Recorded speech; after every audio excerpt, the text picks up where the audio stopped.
সকলকে জয় যিশু। চলুন আজকে দিনে আমরা ঈশ্বরের বাক্যকে দেখি। প্রভু আজকে দিনে আমাদেরকে কি বলছেন। মথি তার যদি নয় আমরা দেখি, বলছে যিশু যখন সেখানে থেকে চলে যাচ্ছিল তখন পথে মথি নামে একজন লোককে কর আদায় করবার ঘরে বসে থাকতে দেখলেন। যিশু তাকে বললেন, এসো আমার শিষ্য হও। মথি তখনই উঠে তার সঙ্গে গেলেন। আমেন। মথি এখানে সেই ব্যক্তির কথা বলা হচ্ছে যে কর আদায় করত আর লোক যাকে ঘৃণা করত। আজকের দিনে সেই মথিকে প্রভু ডেকেছে। আজকের দিনে প্রভু সেই মানুষকে ডেকেছে যে মানুষকে সেই সমাজে কেউ সম্মান দেয় না। আজকের দিনে প্রভু সেই মানুষদেরকে ডাকে যারা নিজেদেরকে মনে করে যে সে সব থেকে বড় পাপী, খারাপ, সমাজ যাদেরকে তুচ্ছ করে, সেই সব মানুষদেরকে প্রভু কীরকম ভালোবাসে দেখুন। আজকের দিনে এই বাইবেলের বাক্য দ্বারা যদি আমরা দেখতে পারি যে মথি নামক একটি ব্যক্তি যে কর আদায় করত এবং যার জীবন সে খারাপ ছিল, যাকে সমাজে কেউ পছন্দ করতো না, যাকে সমাজে সবাই টিটকারি দিত, যাকে সমাজের লোক বলতো যে এ কখনো কি ঠিক হতে পারে, যেখানে সমাজের লোক বলতো যে মথি তো কখনো ঠিক হতেই পারে না, কারণ এ অনেক পাপ, এ পাপ থেকে কখনো মন ফেরাতেই পারে না। যেখানে সমাজের প্রতিটা লোক মথির থেকে দূরে থাকতো এবং তার সাথে কেউ মেলামেশা করতে চাইতো না, তাকে প্রচুর ঘৃণা করতো, কারণ তখনকার সময় কর আদায়কারীদেরকে মানুষ ঘৃণার চোখে দেখতো।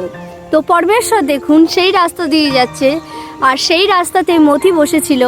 আর যখন মথিকে দেখে তখন মথিকে বলল যে তুমি আমার পেছনে আসো। তো তখনই মথি কী করলো, উঠে পরমেশ্বরের পেছনে চললো। আজকের দিনে প্রভু আমাদেরকেও এইভাবে ডাকে। আমরাও পাপের মধ্যে জর্জরিত ছিলাম, আমরাও সেই অন্ধকারে পড়েছিলাম। জগতের প্রতিটা মানুষ আমাদেরকে ঘৃণা করত, প্রতিটা মানুষ আমাদেরকে তুচ্ছ করত, প্রতিটা মানুষ আমাদের থেকে মুখ ফিরিয়ে নিত, কেউ আমাদের সাথে চলতে চাইতো না। কিন্তু প্রভু আমাদেরকে বলছে তুমি আমার পেছন পেছন আসো, তুমি আমার পশ্চাতে আসো। কারণ পরমেশ্বরের বাক্য বলছে তিনি সত্য, তিনি পথ আর তিনি জীবন। আমরা যখন সেই সত্য পরমেশ্বরের পথে যাব তখনই আমরা কি হবে, আমাদের জীবনে আমরা জীবনকে পাবো এবং জীবনের উপচয়কে পাবো। এক সময় আমরা পাপের মধ্যে লিপ্ত ছিলাম, এক সময় আমরা নরকের আগুনে যাওয়ার যোগ্য ছিলাম, কারণ আমরা পাপের মধ্যে আমাদের জীবনযাপন ছিল। কিন্তু পরমেশ্বরের বাক্য আমাদেরকে কি বলছে দেখুন। পরমেশ্বরের বাক্য বলছে যে প্রভু যিশু খ্রিস্টই হচ্ছে সত্য, পথ এবং জীবন। আমরা যদি সেই জীবনের পথে চলি, সেই ধার্মিকতার পথে চলি, সেই সত্যের পথে চলি, তাহলে আমি বিশ্বাস করি আমাদের মধ্যে কোনো পাপের লেশ মাত্র থাকবে না। আমাদেরকে সেই প্রভু যেরকম দেখতে চায়, কারণ তিনি পবিত্র পরমেশ্বর, আমাদেরকেও পবিত্রতার মধ্যে দেখতে চায়। যেরকম আজকের দিনে মথিকে ডেকেছিল প্রভু যে তুমি আসো আমার পেছনে। আজকের দিনে আমরা নিজেদের চোখে যতই খারাপ হই না কেন, সমাজের চোখে যতই তুচ্ছ হই না কেন, আমাদের পাপ বিশাল বড়ও হতে পারে, আমাদের অন্যায় হয়তো অনেক হতে পারে, কিন্তু আজকের দিনে প্রভু আমাদেরকে বলছে যে তিনি আমাদের সমস্ত পাপের বোঝাকে নিয়েছে, তিনি আমাদের জন্য ক্রুশে হত হয়েছে যাতে আমরা উদ্ধারকে পেতে পারি, মুক্তিকে পেতে পারি। আজকের দিনে সেই খ্রিস্ট আমাদেরকে ডাকছে, সেই খ্রিস্ট বলছে আমাদেরকে আসো আমার পেছনে চলো। আমি বিশ্বাস করি আমরা যখন থেকে পরমেশ্বরের পেছনে চলতে শুরু করব, তার ধার্মিকতার পথে চলতে শুরু করব, সত্য স্বরূপ সেই পরমেশ্বরের সেই পথে যখন আমরা চলব, আমি বিশ্বাস করি আমাদের পাপ হয়তো অনেক হতে পারে, আমাদের হয়তো সমাজে আমাদেরকে তুচ্ছ করা হয়, হয়তো মানুষের চোখে আমরা ঘৃণিত হতে পারি, কিন্তু প্রভু আমাদেরকে ডেকেছেন। আমরা তার চোখে আমরা সেই মুক্তার মতন, সেই মণির মতন।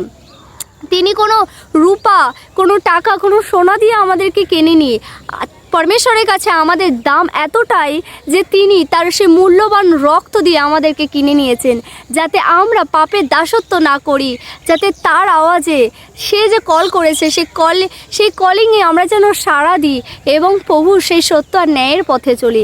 আজকে দিনে আমি বিশ্বাস করি প্রভু যদি আপনাকে ডেকে থাকেন, আপনারা চুপ করে থাকবেন না, আপনারা বসে থাকবেন না। মথি যেরকম উঠেছে এবং প্রভুর পথে চলেছেন। এবং দেখুন, সুসমাচারের মধ্য দিয়ে সুসমাচার, বাইবেলের সুসমাচারে প্রথম সুসমাচার মথিই লিখেছেন।